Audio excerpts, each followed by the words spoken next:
Unya miingon siya, motorok sa yuta ang nagkalain-laing mga tanom, kadtong may binhi, o kadtong mga kahoy nga mamunga, o nahimo kini.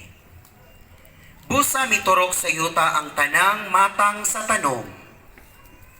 Nakita sa Dios nga maayo ang iyang nabuhat, o nalipay siya. Milabay na usab ang kagabhion, o miabot ang kabuntagon. O kadto, mao ang ikatulong at o gipanalanginan niya sila. Miingon ang Dios, panganak kamog daghan, aron malukob ang kalibutan sa inyong mga liwat, o sila'y magbuot niini. Kamoy magbuot sa mga isda, o sa mga langgam, o sa tanang ihalas nga mananaw. Ang sinugdan ug ang katapusan. Alpha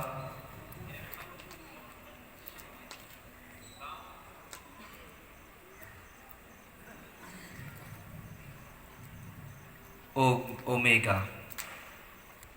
Iya ang mga panahon, kaniya ang himaya ug gahom,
si Kristo nga atong kahayag.